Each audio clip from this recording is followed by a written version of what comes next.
What's good, everybody? It's your boy Dkay, and we are back with another episode of Rude Love. And I got this is actually my brother right here. You guys don't even know this is my my stepbrother. So that's a crazy statement. Yo, Jarod, what's going on, bro? Thanks for having me, man. This is really cool. Yeah. I missed you. I miss you too, bro. It's like, how can I catch up with him? And maybe we could do something at the same time. I think this is perfect. Sit on the couch, catch up. Yeah. Yeah, man. So dope. Awesome. I appreciate you coming out, bro. So, you were telling me you got a TV show that you're about to start filming again, season 2. So, tell me a little bit about it. What's the story about? Like, what's happened in the show so far, and where are you at right now? What's gonna happen this next? Well, I guess you can't really tell us what's gonna happen, but I don't even know. Oh. I can see when the scripts come out, but it's called Sight Unseen. It's on CTV and the CW in the US. I think it's just CW now. But it's a cop drama starring Dolly Lewis, who's wonderful in the role of Tess. It's about an officer who loses her eyesight and how she copes with keeping her job as a cop while that happens. Damn. It's funny, I'm actually wearing something here, but the show actually, season 1 already ended, so everyone knows who's seen it. There's a woman on the other end of her. It's called, sorry. It's a vision for her, a camera, so the person is on the computer telling her where to go. It's a guide, basically. Okay. She has an earpiece and she has a camera here. So it's kind of like Scooby-Doo Mysteries, a little bit of that, Crazy. And I play her best friend. Okay, nice. / occasional love interest. Okay. And we'll see what season 2 has in store for that. That's what's up. Yeah. Man, that's such a statement, bro. Like to be on, TV or film as the dreamy guy. That's crazy. Yeah, That's you, bro. That's cool, crazy. man. Yeah. That's lit. It's the love interest. I love that line, the love interest. Right. Yeah. No, that is kind of true, right? You always, can I be the hunk dude? Exactly. Would I be able to, steal her heart? Yo. Yeah. No, it's kind of an honor to be that role for sure. Yeah. Yeah. That's dope. But I mean, obviously you've been that way your whole life type shit. I mean, I peaked in high school in a lot of ways, right? Nah. So what I'm doing right now is trying to recreate high school, keep high school going. Oh, yeah? No, I'm just kidding. That's jokes. But no, I mean, yeah, I've had good luck with the ladies. Yeah. Well, I've had bad luck, Right. but I've been in fortunate situations. Right. But yeah, no, it's an honor to be playing that character for sure. That's dope. Yeah. That's dope. Okay, so, what's the next step for you, would you say? Like, what do you feel like, you see yourself doing in the next, 5-10 years? I don't even think of that anymore. No? No. When I started out, I was like, I'd like to go in this direction, these kind of films, or this kind of show. But the game is so unpredictable and so crazy that any plan that I make is going to be thrown out the window, right? I'm fortunate to be in a small percentage of people that make a living doing this, and I have for 15 plus years now, which is crazy. But I have a newfound appreciation for this job, and I know the word gratitude gets thrown around so much, it's almost nauseating. But truthfully, to be able to make a living is all I could ask for. And then make sure my personal life is good. Because I've made a living, and I've had stuff go array in my real life. So the goal for me is to sustain the career and a healthy mind and a healthy personal life. And I think I got that right now, which is keep that going. Yeah. Yeah. That's crazy. Yeah. I'm a fan of darker stuff, though. Yeah? If there was a type of thing, for sure. Some people would think comedy. If I could pick an ideal situation, I'd be playing junkies and Oh, yeah? imperfect people. Okay, yeah. I know more about imperfect people than I knew perfect people, so. Yo, I feel that. I definitely feel that. Yeah. That's Are we allowed to swear? Of course. I know way more fuck-ups than I do winners. Yo. 100%. So I can relate to that stuff. Absolutely, man. I mean, to be honest, I feel like you know, I relate more to, you know what I mean, imperfect people. Yeah. Like I think I've felt more love from those people too. Me too. Yo. Yeah. Right? You know the heart of the people. Yeah. Yeah. When I played roles where the character is kind of got all his stuff together and he's this great, I struggled more with that because when I'm doing it, I feel like a liar. Right? And if I don't believe it, the audience can't believe it. Right. So I've struggled more with that than I have playing a guy who's messing up. I can go right into that guy easy, you know? But yeah, no, I admire the perfect people in the world. I just don't know any of them. Right. You know? Yeah. That's crazy, bro. Nah, man. I mean, you know, like what you're doing is like, that's goals for a lot of people, right? Yeah.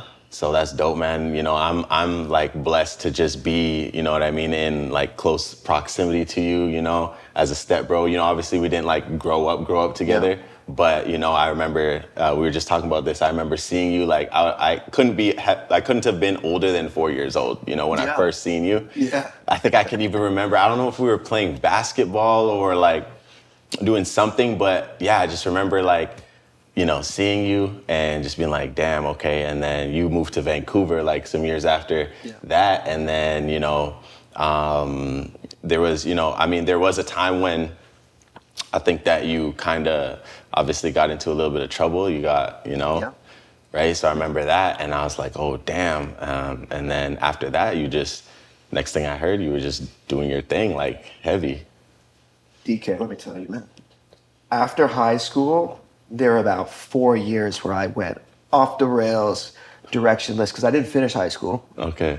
And I dropped out with the intention of getting a job, didn't get a job, messed up, whatever. And then over a short period, I decided to become an actor out of nowhere. It made no sense. We don't know any actors at home. Nah. Like, we didn't grow up with this stuff. Nah. But I figured I had dug myself such a hole that I was like, what's the worst that can happen? Right. You know, Yeah. and that kind of like, you have to be a little fearless. You have to be crazy to do this, but you gotta not worry about what ifs. And I had made so many mistakes that I was like, what, they're gonna tell me no? Right. At an audition? Yeah. Oh, scary. Yeah, exactly. I've seen way worse than that. So I think I was made for the business. Crazy. But I remember you, because I got about 8 years on you, right? Yeah. Something like that. Yeah, 7, 8 years, yeah. Yeah.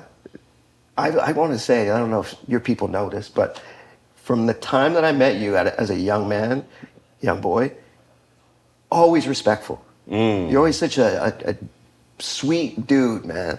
And I remember liking you instantly. You know, and most kids, you know, they might be knuckleheads or whatever like that. Really? Man, you were such a respectful, kind kid. Really? And I've always thought highly of you from that day on. That's crazy. Yeah, man. No, I appreciate that. Yeah. I mean, you know, my mom would love to hear that, but, you know, she definitely would have beat my ass if I was any other way. Well, sure. whatever got you there. Yeah. You know? And she did. Don't get it twisted. I believe it. Oh, she definitely did, you know? But, you know, it's just one of those things where, you know, I was talking about this the other day, you know, I definitely like keep my mother's voice in my head, you know, and I try to make sure I do the right things, you know. I try, you know.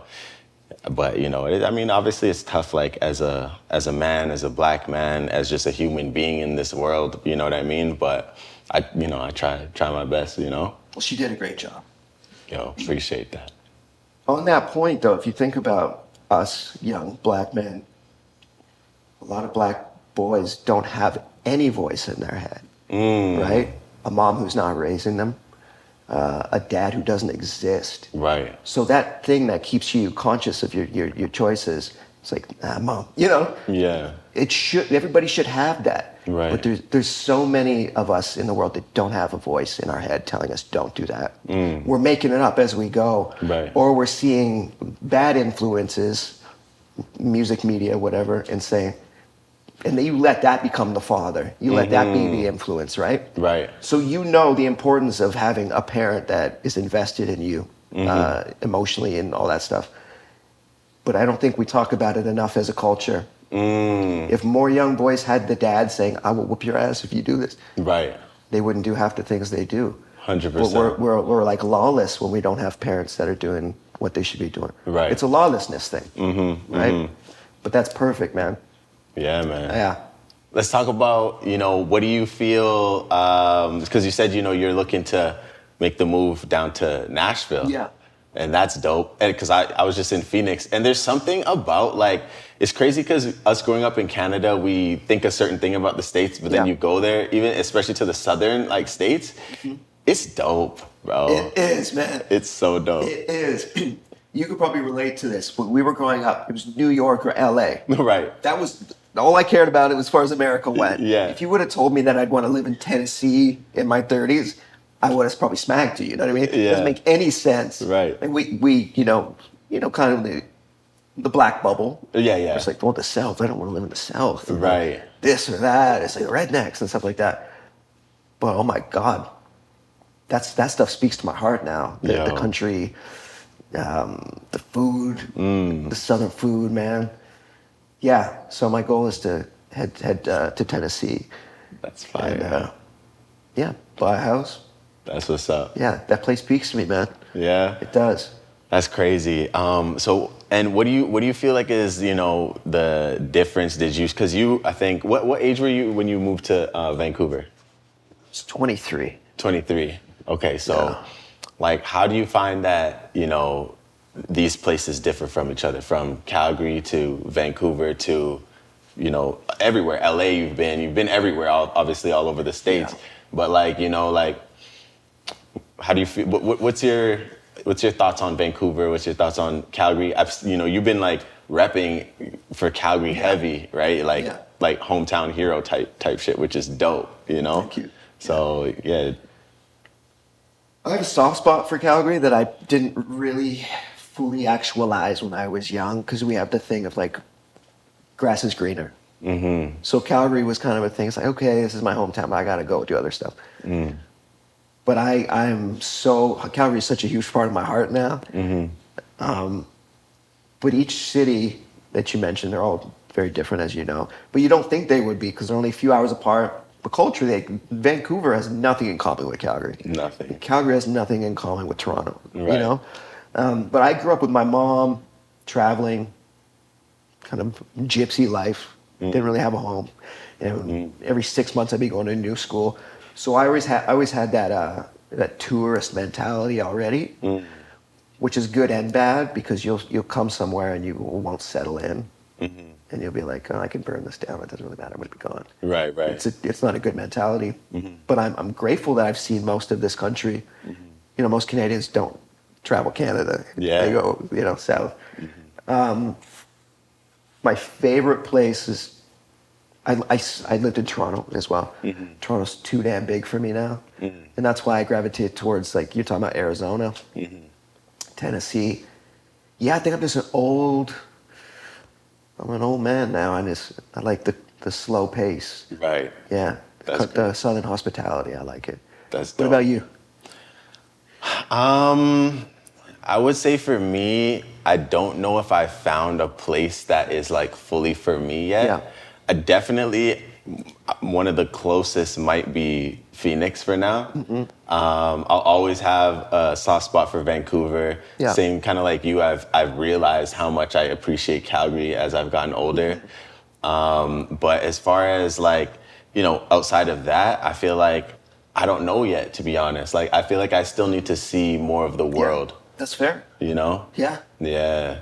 So I'm just trying to do my thing. Like, I'm really trying to get to the point where I'm like completely mobile and working, living remote type of thing, right? That's my end goal, And then that way I can travel for music, do the networking I need to do, and have the freedom just to create, That's the dream right there. Yeah. Yeah, and then I'm in that position right now.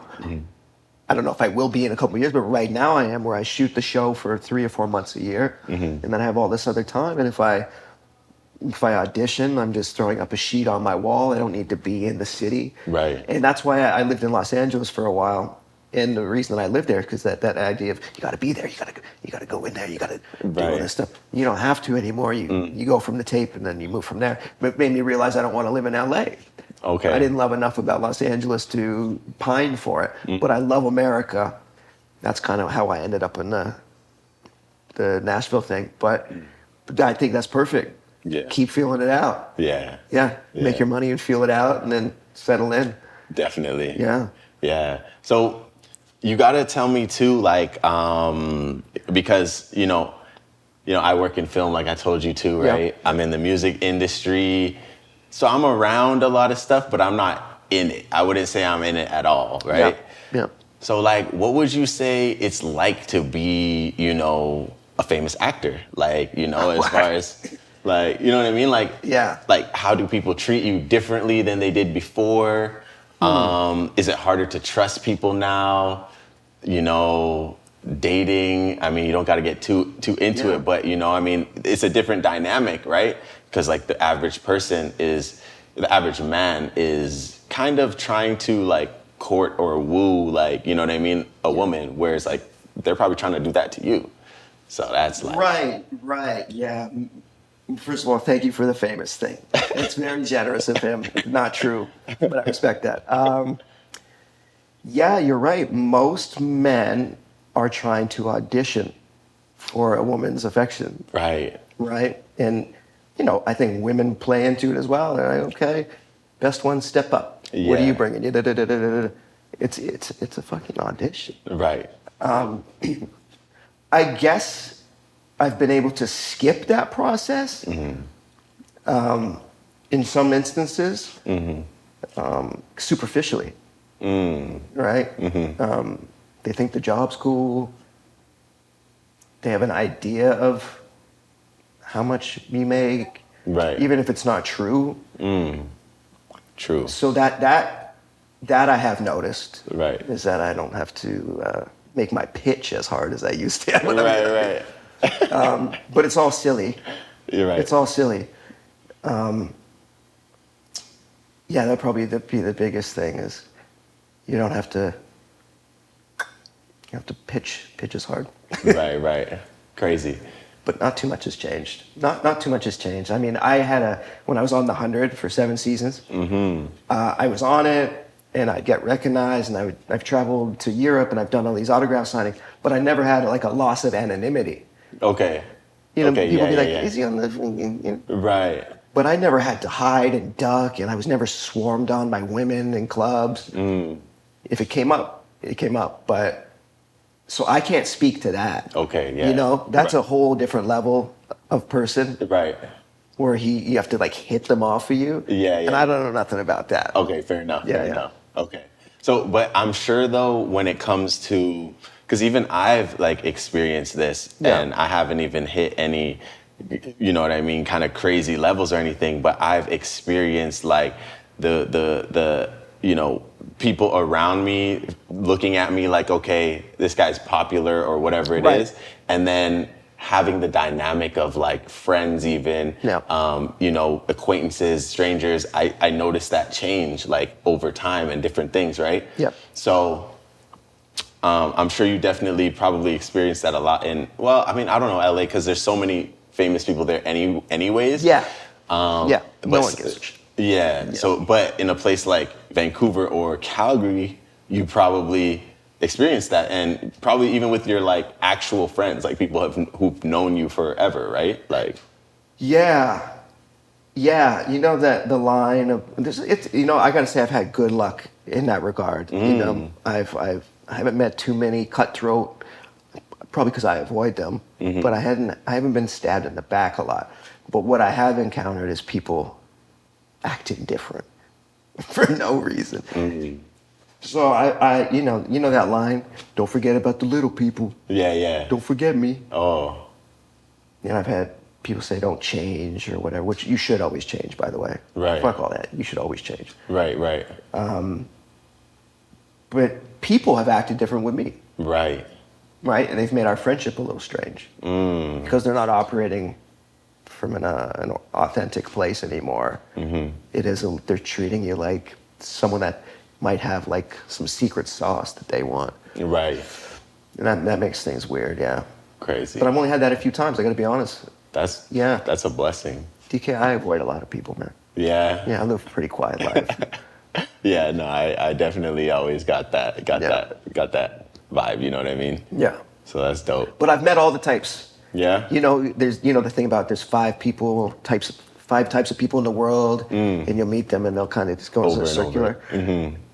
I've met all of them, and I'm pretty quick with identifying when you're like, oh, you're one of them motherfuckers. Okay, yeah. Yeah, okay. Right.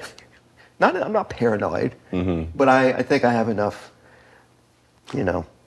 experience to weed out bad actors. Right, right. Pun intended. Yeah, yeah, exactly.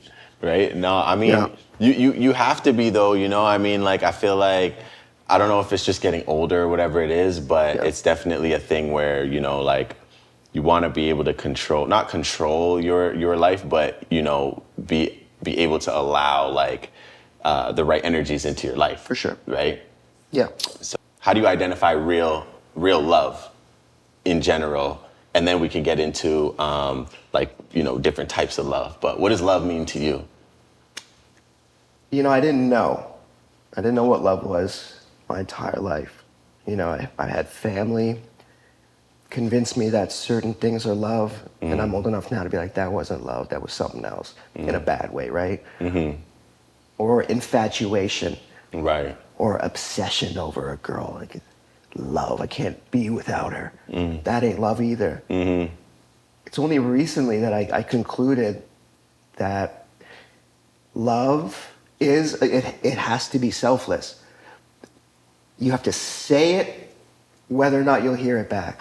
And it might hurt your ego and it might make you feel silly, but if you mean it, what's the cost? You're telling someone you love them. That's it. There's no strings attached, there's no stipulations. And you have to be okay with, you love someone when you want them to be as happy as they can be, whether or not it includes you. Right. And that's easier said than done. I'm still a work in progress with that, but I truly believe that. Right.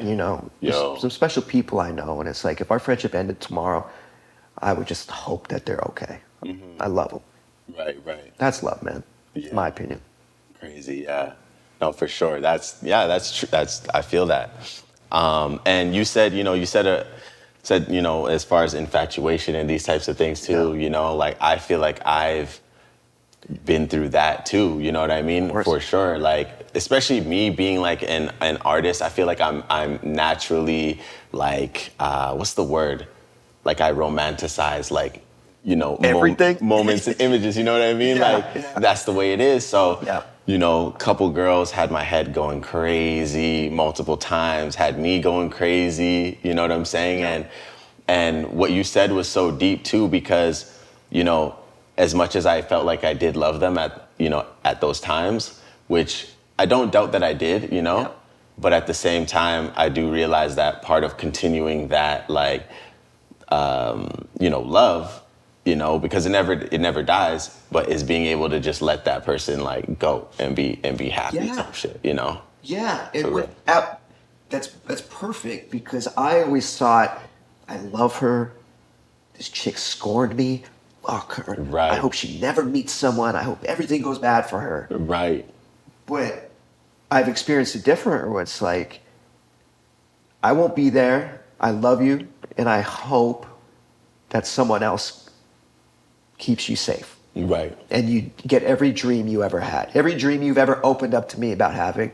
I don't wish that they don't happen now because this fell apart. Yo. You truly have to want the best. Right. You know? Absolutely. And that's what's really, it's rare. I mean, it's hard. It's hard as humans to even feel that way. Yeah. You know what I mean? You really have to kind of have conversations with yourself and, be able to like grow and mature, which obviously it's almost cliche now because everybody is talking about, I need to work on myself and like shit like that, where Project Me. You know what I mean? Yeah. Where most of the time there's always like a taste of resentment in that. You know what I mean? It's rarely just the way you described it. You know what I mean? So I feel that. Would you agree that the natural instinct is when you've given someone your love, they've done something to not deserve it anymore, whatever, the instinct is to pull the love away from them. Well, give me that shit back. Yeah, That's absolutely. the instinct we have to fight. Yep. You know? Yeah. It's like, no, let him keep it. Exactly. You know, and that's what we wrestle with. Because when we're hurt, we want to hurt back, or you want them to feel how much you hurt. Right. But yeah, getting past that is what I think love is for me. Right. Yeah. No.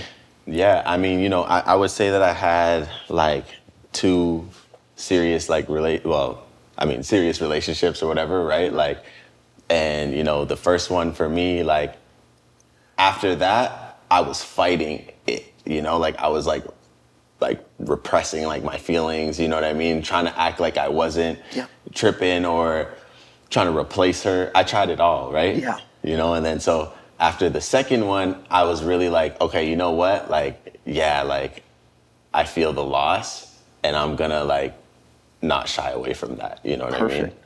And I definitely felt a lot of growth from there. Cool. You know what I'm saying? You let it suck. Yeah. Yeah. You know what I mean? That's it.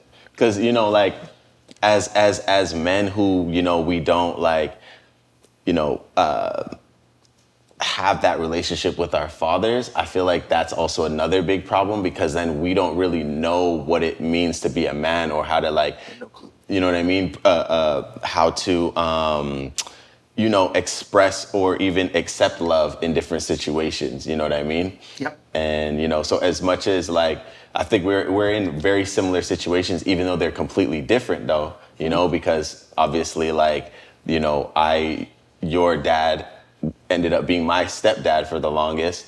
But at the same time though, there's always a disconnect because obviously it's not my actual dad, you know what I mean? And I just wasn't one of those kids who would just like hop to, you know, like, oh, hey, daddy, like, or whatever, right? Like, I was actually pretty cold, to be honest, right? And I realized that I became colder and colder and colder. It got to the point where, to be honest, like, you could say something super dope and I should be excited, but I wouldn't even like, I would not show any emotion ever. You know what I mean? Yeah, it could be like, oh, like something dope is just whatever it is that's gonna happen. I'd be like, oh, okay, word, cool. Like, even if I was like excited about it, I would just like take that and almost try to like turn it into like work or productivity. You know what I'm saying? Like, as opposed to like feeling anything really. You know what I'm saying? How'd you change that? I mean, I'm still working on it, you know, but I think that it came from, I would say that a big part of it was, like I said, the last like relationship that I was in that had a big like effect on me. It wasn't so much so that like the relationship ending was what hurt me. It was more about like, I realized that I didn't show up for this person in a lot of ways. And of course, you know, like there's two-way street for everything, right? Yeah. So obviously there were things that like she did that I didn't like or whatever. But at the same time, I was definitely like looking at myself almost in like you know, the scene of Get Out where like they're in the sunken place. They're just like watching their real life go on or whatever, right? Like, but they're like sunken back. Like I really felt that way, like in a lot of different ways. Okay. You know what I'm saying? Yeah. So I was just like, man, like, you know, I just don't want to like live this way no more. Like, you know, yeah, like, so it's just, you know, I just decided, you know, like whatever it is, I'm just gonna try and slowly like be better and better every single day. Sounds to me like you outgrew a version of yourself and it no longer fit and you couldn't wear it anymore. Right. So you had to bury it. Exactly. Yeah, I know what you mean, man.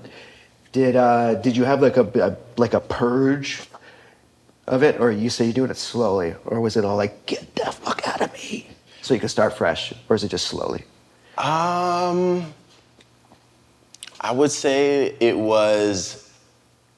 I would say it was both in a lot of ways. Like I would say the major thing had to do with me purging myself of like a lot of my surroundings and the friendships and like, you know, like you know, things like that were around me. I felt like that was the first step so that I could like clear the noise and start to like really understand like what goes on like inside. Yes. You know what I mean? Yeah, man. So that was probably the first step. And then once I was able to do that and I felt like I was able to identify some of the problems, that's when I kind of had to have some like grace for myself and just like allow myself to like grow, you know? Yeah.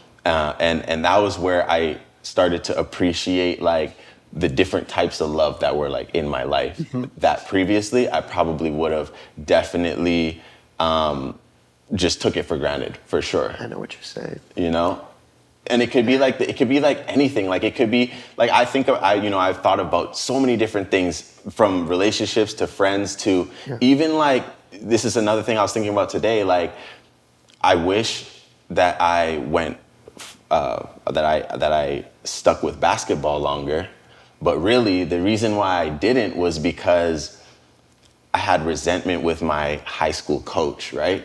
And he was actually showing me love, but I was taking it as, yo, this guy's always on my back. Like, why isn't he like on my team type shit, you know? But I also didn't, like, again, like that male like love. Like I definitely felt like he was showing me mad love, you know what I mean? Now, but back then, it just completely turned me off, you know? And then I went to track and field and you know, I ended up getting injured in track and field, right? And then you know, I come to SFU, I'm watching them play basketball and I'm like, yo, I could be easily doing this. Like, you know what I mean? And I'm just like, damn, bro. So even that like showed me like, damn, like accept love in whatever form it is, even if it's just somebody smiling at you. You know what I mean? Yeah. Yeah. So. You're open. Yeah. You're opening up. Nothing has kicked my ass more than, and I think men can relate to it, shame and regret. And the regret of not getting something earlier. Yep. Last few years, I've been smacked over the face with all these situations that I, you know, mishandled. But I have the maturity now where, like, man, I would fucking kill that situation right now. Right. You can't get it back, but you can be better prepared for a similar situation in the future. Right. But I know I've had some sad days where I'm like, oh, I did that wrong. But I had such an ego for so long where it's like I couldn't tell myself, no one could tell me that I did anything wrong. Right. But one day I outgrew that mentality. Like we're talking about shedding that skin. I just did one day. And it hurt. It was hard. Right. It's like, damn, I was so comfortable as that old guy, man. Yeah. But I can't do it anymore. And the fear of like, who the hell am I going to be now? Right. The unknown, you know. But I think when something doesn't fit anymore, you have to take it off. Yeah. And I think a lot of men struggle with that because they keep it on a little longer than they needed to. Right. Next thing you know, they're 40 or they're 50 and they're acting like a certain age. And Right. yeah. No, I'm checked out, man. I checked out of the old guy. That's crazy. And you sound like you are too. It's like the old shit don't work. Yeah, no. That's fine. That's perfect. Right. Yeah. And it's good too because it also like it helps you to realize like, okay, you know, what things am I gonna get rid of and what things do I want to keep though too. Yeah. You know what I mean? And like just being able to, it kind of goes back to like now that you know you're more aware of like what you do like and correct. You know, so now you're able to like decipher the outside world better. That's right. You know what I'm saying? And be honest with it. Be like, maybe this is good in general, but it's just not good for me. It's not good for me. Yeah. Yeah, you don't have to be everything to everyone. Right. Some shit does not work for you. And you just don't do it. Yo. Well, that's partying or whatever. Right. Yeah, just don't do shit that doesn't serve you, man. Exactly. That's it. For sure. Yeah. Yeah, the gut is always right. I believe that. So you said, so you gave up drinking. Yeah. Early 2022. I was always on and off with booze. And I was kind of an animal when I did it. And then it was something that didn't exist to me. But every weekend, for the most part, I got to pick that day where I get drunk. and I got to make sure I have 2 days after that to do nothing and be sad. And I got so used to that cycle. Never drank alone, never drank during the week or anything. But when I did, I went hard. Like I would eliminate my brain. I'm useless to the world for 2 days. Everything gets forgotten. You fall behind. So I'm constantly coming back, pulling it back, right? And I lived like that. And I had all this version of myself I was so used to that we were talking about shedding and the skin and starting fresh. When I gave up drinking is when I really went like to the fear zone because I didn't know how to deal with shit normally. And I knew I had to now. I wasn't going to have that thing of like all the shit that happened in the week, but I don't give a shit. I now had to look at it. I now had to look at relationships that I was keeping, and I had to look at the way I treated people, and it terrified me. And the hardest time I ever had was in 2022. It was like a year into stopping. I don't know. I got a grade 9 math level, okay. But it was sometime at that point, and I was only stuck with me. And when you're not partying, you're not promiscuous, you're not around people as much. And then as time went on, I was like, damn, does this person, where is it that this person doesn't text? And you're like, oh, I don't text them either unless we're partying. So it's like, oh, this person's falling out of your life, this person's falling. One by one, you're like, oh, this is it. Yeah. You know, these are my real people, the people that I'm still talking to. I was keeping relationships based on partying. But yeah, that was the hardest. I had the hardest time of my life. I didn't grow up with depression. I didn't grow up, particularly sad. But when I was like finding out who the new guy was, it scared the shit out of me. Crazy. Yeah. It's funny though, because all those things I had suppressed, they came up. Right. So I wasn't ignoring them. I was just delaying them. Right. And I had to deal with that. Best decision I've ever made. That's what's Oh my gosh, man. It's like, yeah, I don't even remember being a drinker. Really? I don't. That's crazy. That's like a whole new life. Whole new life. Yo, that's really dope. That's good to hear though, bro. Thank you, yeah. Yeah, man. I don't like loud music. I thought I liked loud music. I don't like loud music. No, I'm just kidding. But yeah, I got like old man brain pretty much overnight. Really? Yeah. That's crazy. Yeah. That's crazy. That's You dope. gave something up. I mean, definitely weed. Yeah. Right?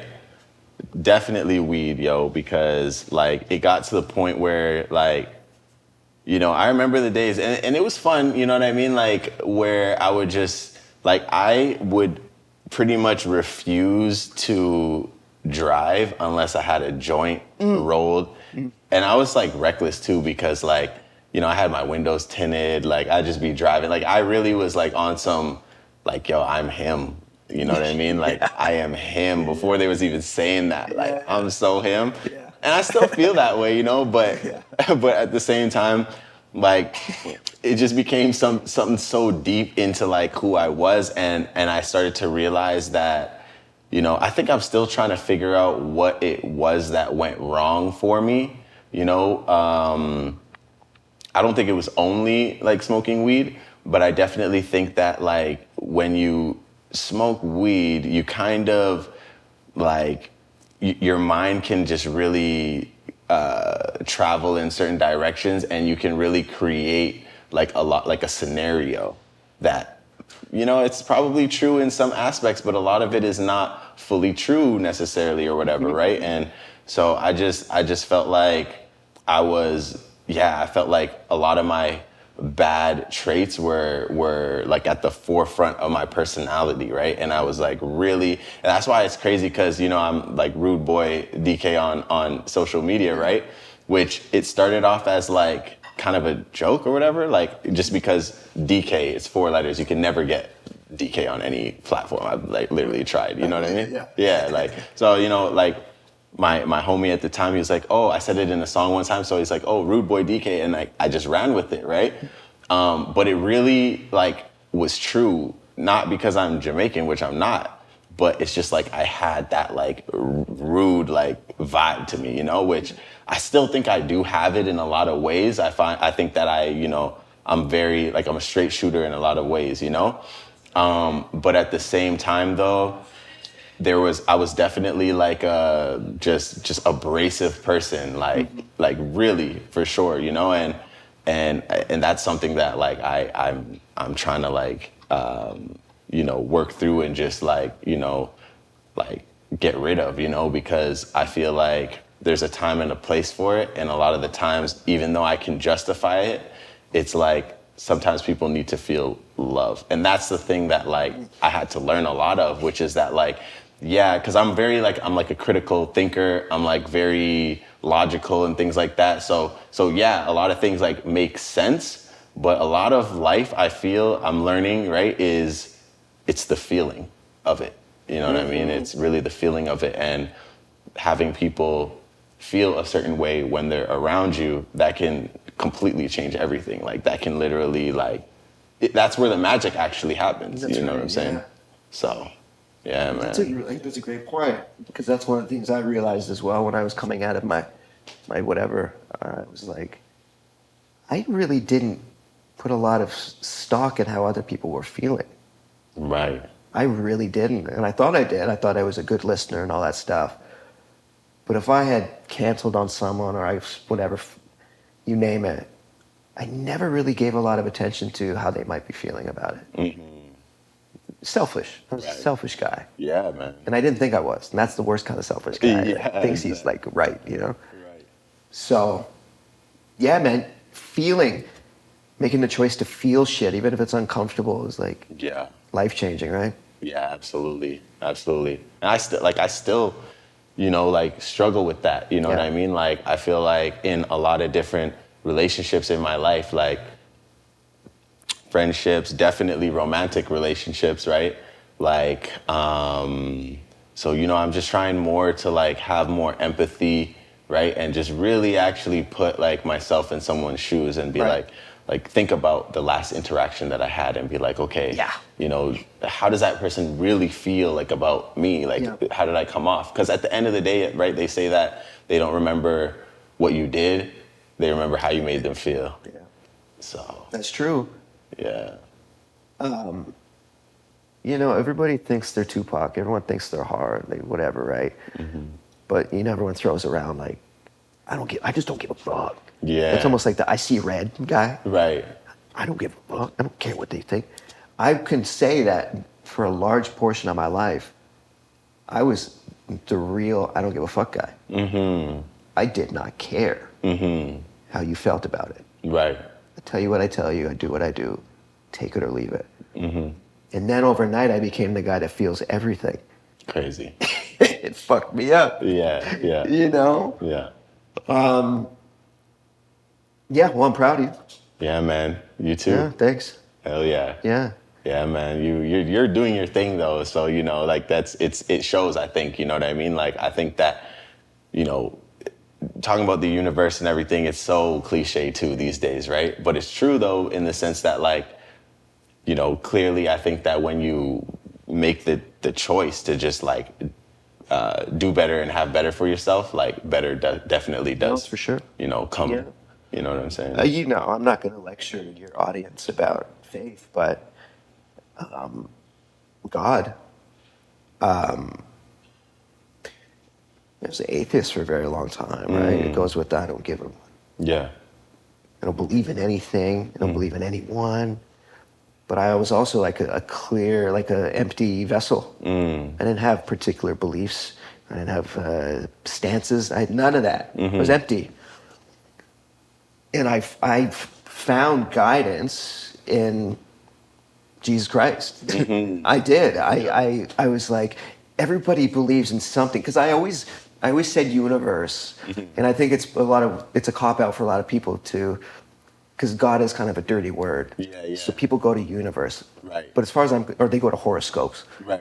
But what I believe is they're saying God. Yeah. They just don't want that pressure of like, they joke about the sky daddy and all that stuff. Yeah. But everyone's looking for God, man. Right. You will find it somewhere. You will find it in your political beliefs. You will find it in the government. You'll find it in, your favorite celebrities. Because the heart is seeking something. Right. And my heart was seeking something, and I come to know now that I was looking for the Lord, man, because there's good guidance in that book, and I had never read it, but I was like, I've looked up to these pimps and these dope boys, and it's just like, if you're going to emulate anyone, why not emulate Jesus Christ? And and I only say that to say,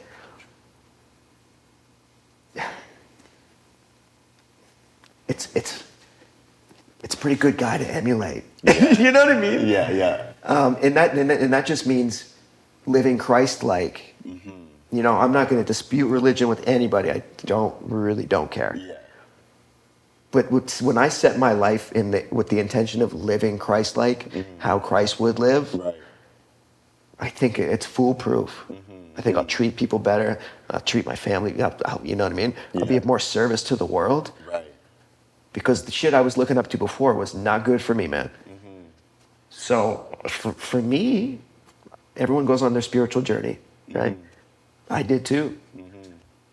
That's crazy, man. No, and I love to hear that. Like, Yeah. I genuinely do, because, you know, even me, I've been definitely like going towards, my faith more. Yeah. And I grew up like Christian, right? Like my grandpa, he sings in the choir. Like, you know what I mean? Like, he's one of those guys, like super, like, Yeah. my family always has been. And there's a time when I feel like with my faith, it's like I knew it all and I heard it all already. So I was numb to it in a way. Right. You know what I What mean? else? Yeah. So, You know what I mean? So I was just like, okay, it's not that I ever like stopped believing, but then at the same time you grow up, like I was exposed to a lot of different like beliefs and just like viewpoints in the world and everything. And, and I, at the end of the day, I realized, that like, this is something I've always thought though, but that, like you said, however we're describing it, we're still describing the same entity, Yep. which is God. You know Yep. what I mean? Whatever you want to call it, because at the end of the day, I think that what is scaring people off from Christianity specifically is that the way that God is described kind of gives, and it's, you have institutionalized faith, which is religion. So there's always going to be a flaw in something like that. You know what I mean? And there's tons of flaws with, the institution of like Christianity, right? Yeah. But there's, but at the end of the day though, like I realized that regardless of how we're describing this entity, it's the same. And at the end of the day, however you travel to finding this thing I think it's irrelevant. You know what I mean? I think as long as you are seeking that thing though, right? Right. And I think it's really important, because I was just having a conversation with somebody the other day, and it was like, they were telling me they didn't really believe like in God in the same sense. And I'm just like, okay, well, like, yeah, like, so what do you believe? Like, do you believe that there's like some kind of God-like element or whatever? They're like, yeah, like I do. But at the same time, I realized though, kind of like what you're saying, is that like, it's still so much value in just picking a narrative or a doctrine at the end of the day, because there is so much like knowledge and good things to actually take from it. Yeah. In the sense that like I look at that same person and they're struggling with things that the only thing that I could really say to even like comfort them or like have, a different like, like the solution to their problem, it is really only God in those like moments, because it's the only explanation for how you could deal with anything, everything, you know what I mean? Yeah. So, I definitely, but it's dope, because I feel like a lot of people, I think, are going back to like, seeking out God in the traditional sense, because, the world is just like chaotic right now. There's a revival going on. Yeah. And I see it everywhere. And I don't think it's a coincidence. No. We've lived in this kind of godless, anything goes, free spirit kind of thing. And it's made people miserable. Yep.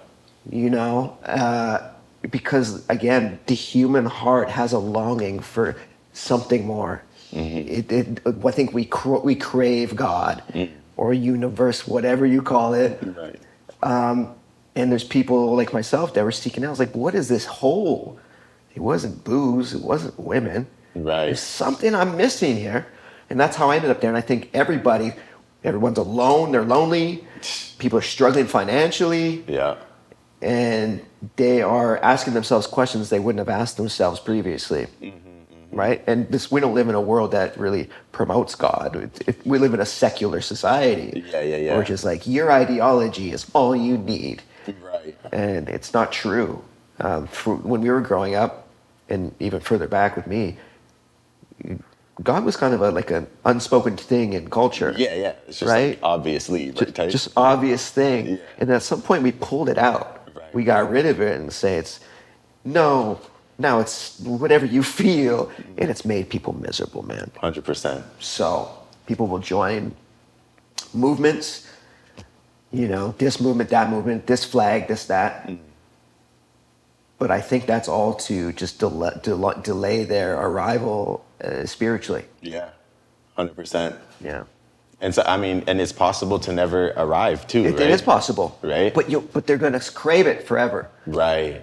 You know? Which one's worse though? Like, you know what I mean? Like, and that's kind of like, they say that, you make your hell, right? Right. Which I do believe. Yeah. I do believe. Because I've been through some like real, to be honest, I knew that I wanted to strengthen my like relationship with God. And there was a point when I said, okay, I want to do this. Yeah. And then immediately I seen the other side of things, which Overnight. Yeah, like, because the thing is right, is like, I think that what we don't spend enough time on is that negative energy, or basically the entity of Satan or the devil or whatever. Yeah.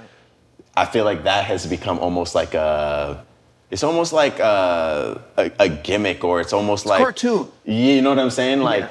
like this devil like person or whatever. Yeah.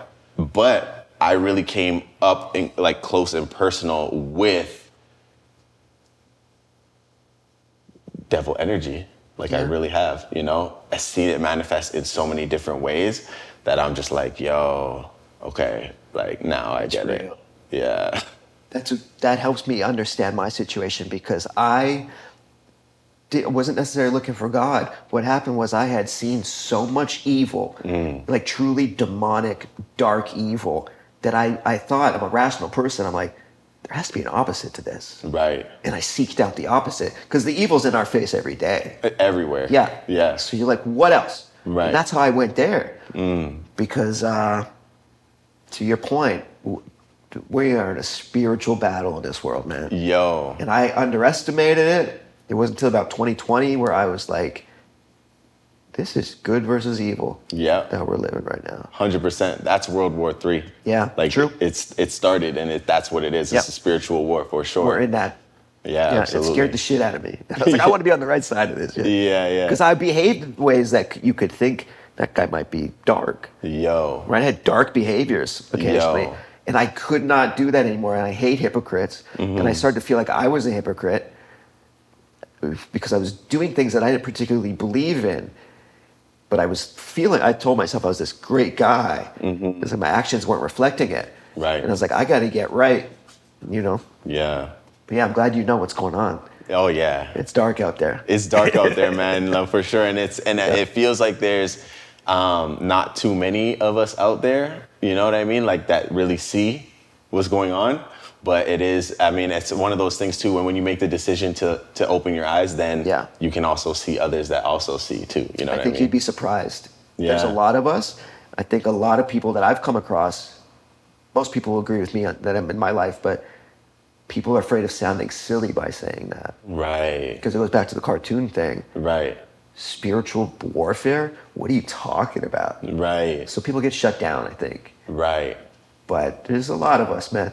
That's dope. There's a lot of us, yeah. That's what's up. Yeah. I guess, well, I mean, this is a, like, I seen your post, right? Because we're obviously talking about the spiritual warfare. I kind of wanted to, like, I seen your post, the political post. Yeah. Which I actually loved that post, right? Like, that was so true. You know what I mean? And it was so true for so many different reasons, because it's like, for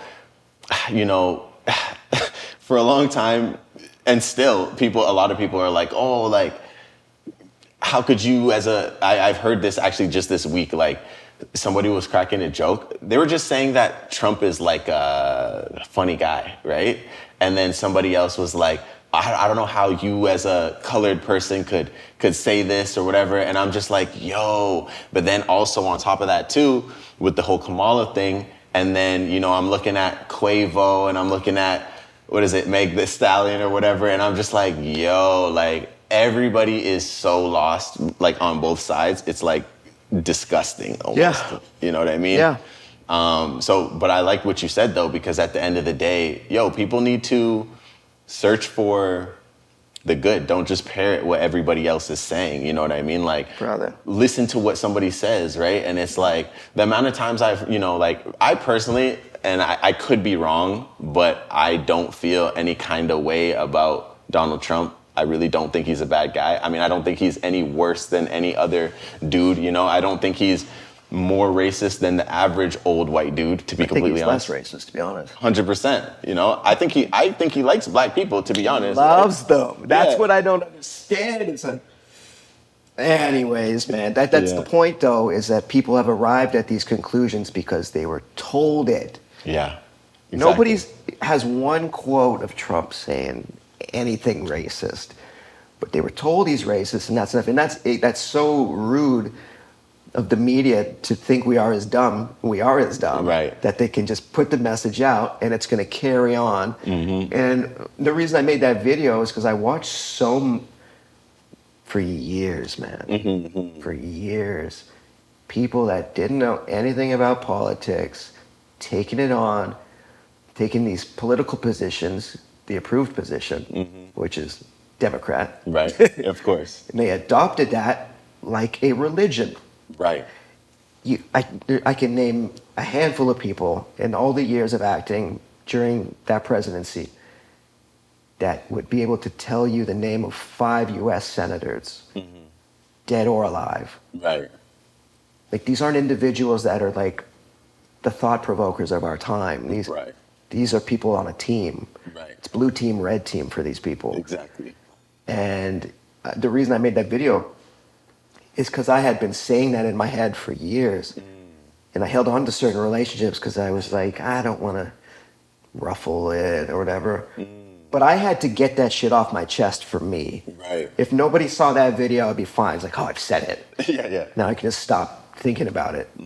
But it drives me nuts, man. Yeah. These are not people that are particularly interested in the knowledge. I don't want to say it, but I'll say it. It's like cult-like behavior. 100%. 100%. Yeah. You know, because like, you know, honestly, like, I mean, I'm Canadian. I mean, until I moved to like the States permanently, I don't really have like skin in the game or whatever. But obviously, we know more about American politics than Canadian politics because it moves the world, right? Obviously. I've totally abandoned traditional black people thoughts, like, you know what I mean? Like I'm just off of it. Like I really look at like, okay, what's going on in the world? And like, let's just be real. Like, you know, it really doesn't make sense at this point to be, you know, having the type of incompetence that's there as far as, you know, sending money to other countries when there's hella ways that it could be used in different, like, I mean, there's just, it's countless. And it's honestly disrespectful, like, you know what I mean? Yeah. And so the thing for me is I'm just like, well, you know, of course, I mean, I would love to see, is she even black? I don't know at this point. Sometimes, right? Yeah. I mean, you know, I would love to see it because, you know, at the end of the day, it would do a lot for a lot of people to be able to see and to be able to say, okay, I can also do something too, right? It's a good, like, image, sort of like a visual, you know, it has a visual significance to it, right? To have a black woman there or colored woman, whatever. But at the end of the day, though, if she continues on what's been going on 4 more years, for the last 4 years, for 4 more years, I don't know where we would be at, bro. Because even right now, it's just like it's hard to even believe that we're here right now. You know what I mean? Like we were just talking about it. I don't know how people are like actually walking around, especially in, these major cities, right? Like, Vancouver's similar to LA, right? Same problems, same thing as like New York, whatever. Like nobody can afford shit. And like, what are we doing here? Like, That's the thing. The only people that are unaffected by that are already millionaires. Yeah.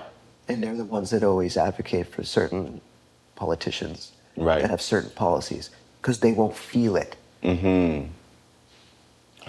But then they shame regular people that they see these policies, these common sense policies, and they're like, I'd like that person to represent me. They're represent, Right. And then you call them racists or you call them this or that. It's like, no, they're just regular fucking people. Right. Like the arrogance of celebrities to condemn the average human being because they don't agree with them. Right. Oh man, it's silly. It's but I crazy. know what you mean. You're talking about like I had the traditional default black opinions for a very long time. Right. Where it's like, you tell me who the racist is and then that's it. Right. Okay, he's racist. Exactly. You tell me this politician's good because they said they liked black people one time. Exactly. Okay, that's all I need. Right. That's all I needed. Right. But when I got out of that mentality and I really started to challenge myself, I was like, what do you really think? Like, I ended up at very different conclusions 100%. than where I used to be. 100%. My opinions were large. I'm making fun of these people, but my opinions were largely a compilation of other people's opinions. Right. Right. And it's not. But to be doing that,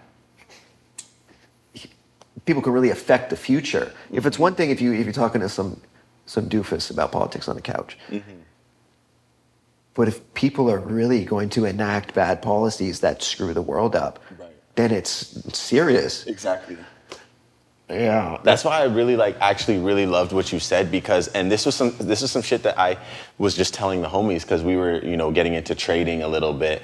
So we had like a little trading kind of like group, you know what I mean? And so at this time I just was kind of, I was basically giving a crash course on like the economy and stuff. And you can't do that without talking about some of the things, right?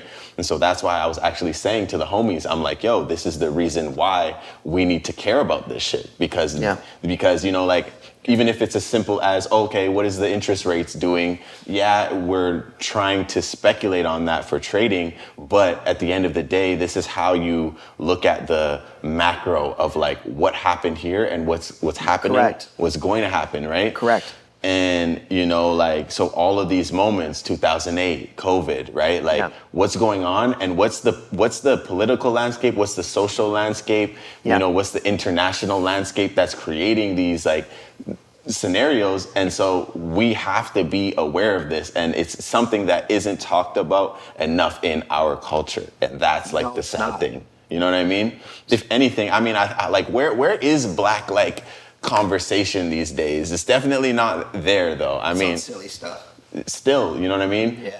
Drake and Kendrick or whatever it is, No, and then Diddy now we got too, right? Like, but it's just like, yo, so yeah, that's why I appreciated what you had to say because Thanks, man. Yeah. I live for this stuff.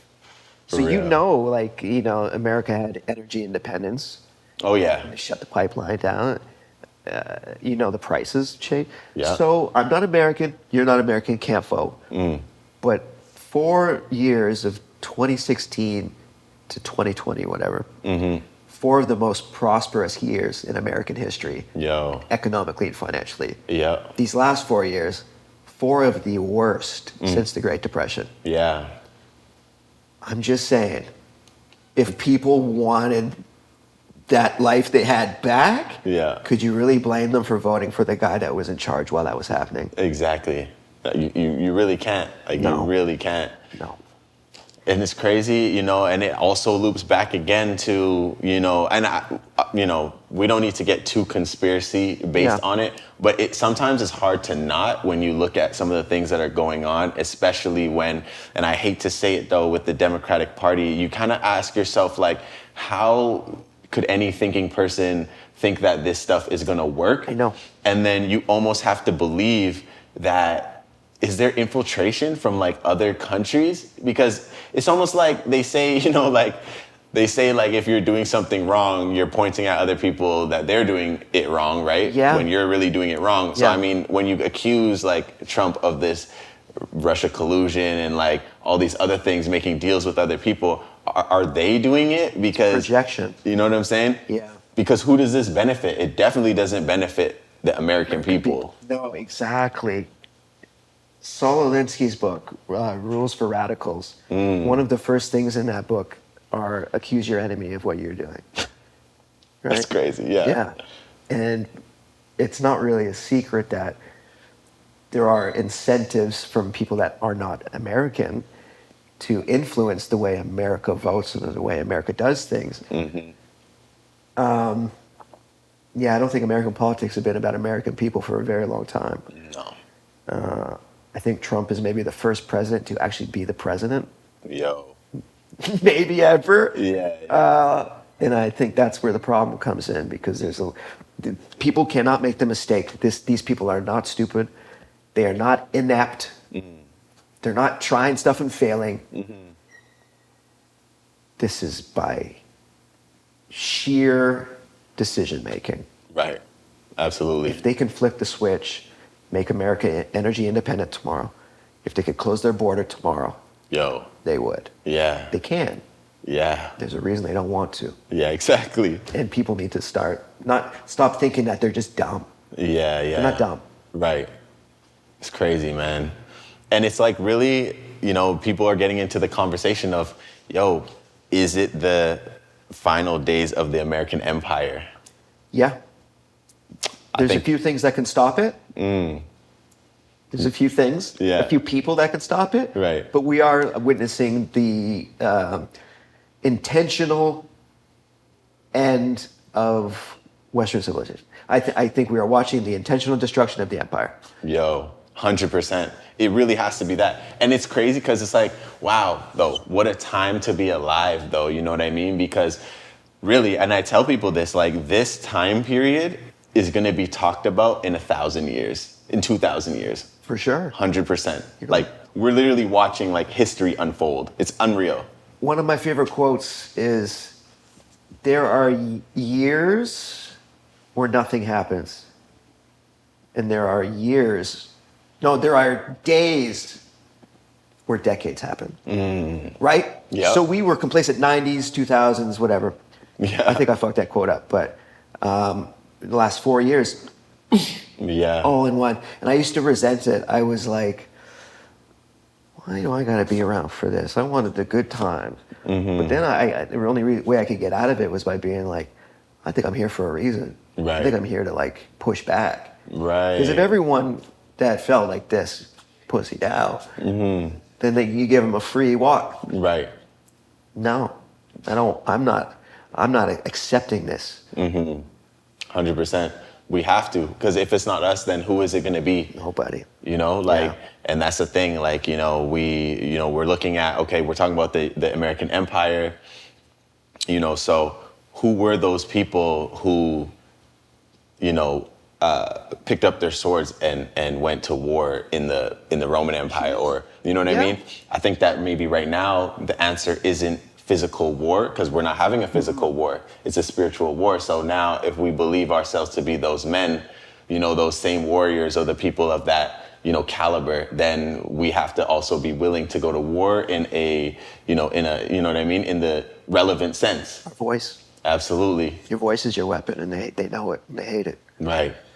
They hate it. Yeah. COVID, and that's the thing, COVID showed a lot, oh, yeah. I was I've always been kind of like a conspiracy, interested in conspiracies, not like championing them, but I would definitely search it up, and because I want to know. I want to know what's like, I'm always open to perspectives, right? So for me, like COVID though was like, wow, I can't believe that they are doing this in broad daylight on such a large scale. And it's just like, there's so many different like angles to what's going on, but it's just like, it's so obvious now at this point, and the direction we're going in, like even it's crazy that, the stuff that we're talking about right now would probably have a lot of people pissed, and we haven't even really said shit at all. Like, No, I'm thinking about it as we're talking. Like, okay, put this on ice, put this on you know what I'm ice, saying? you know what I mean? Yeah. And it's common sense stuff. Yeah. Common sense is controversial now. Yo. Yeah. That's it's crazy, you know, and the it's the COVID thing. I feel like COVID was the thing where a lot of people started to wake up, though. No, that's for sure. You know what I mean? For sure. Yeah. I want to tell a story quick. I was pretty apolitical for a very long time. I was just like, yeah, no, pro-choice, gay marriage. I don't care. I was like a hippie. Yeah, yeah. And I remember in like 2014, 2015, there was like this movement of like women, respecting women. Women are special, which they are. Yeah. But it was in the media, and I was like, yeah, I can get behind this. Yeah, it's easy. And I was watching the roast of Alec Baldwin on Comedy Central. Okay. And everybody was, they're making fun of each other. That's part of a roast. But there was this one girl that they went particularly hard on. You're a cunt. You're this, you're that, saying the worst things you could ever say about a woman. And I was confused. And I was like, I thought we were not doing that anymore. Right. And this woman's name was Ann Coulter. And I was like, I'm going to see why they hate her so much. I look it up. Her crime is that she's a Republican. And in that moment, I was like, okay, so not all women then. Right. Right. So as long as they think how we think, then we'll respect them. And if they don't, then they're trash. Right. And I was like, I don't know where I sit politically, but I know I'm not with you motherfuckers. Right. It goes back to the hypocrite thing. Yeah. I was like, I'm not gonna do this. That's crazy. And it sent me in like a political awakening. I was like, I'm not picking a side, but I want to know everything. Right. That's how it started for me. Crazy. Yeah. Yeah, no, that's what's up. I would say for me, it started with, like I said, the finance stuff. Yeah. Once the finance stuff happened, because a lot of crypto guys, right? Like crypto guys were signaling a black swan event, right? You know what a black swan is? Yeah, okay. So they were signaling this in 2019, right? Tell the people though. What's that? Tell them if they don't. Yeah, true. Like a black swan event would be described as a unanticipated event that just completely, changes the course, usually for the worse, of the financial situation at the time, right? And so, a lot of these crypto guys, because of crypto, was saying that, hey, like, there's conversations that's going to happen. And it was a little bit of the Bitcoin maxi spirit in terms of like, oh, like, okay, we're going to decentralize everything. But really, there were some people in there, especially in the XRP community, right? Because XRP is like the banker's coin supposed to be. I'm not sure if you're like familiar, but XRP is the banker's coin. So now all the XRP people were saying, yeah, we're going crypto, but it's the governments and it's the banks that are going to do it. So although we're buying this token because we want to get rich, we're clearly aware of what's going on right now because we're literally watching what they're saying. Like we're going to the conferences and recording it, and here's what they said, and this is what they said. You know what I mean? They tell you. Yeah. They tell you what they're gonna do. You know what I mean?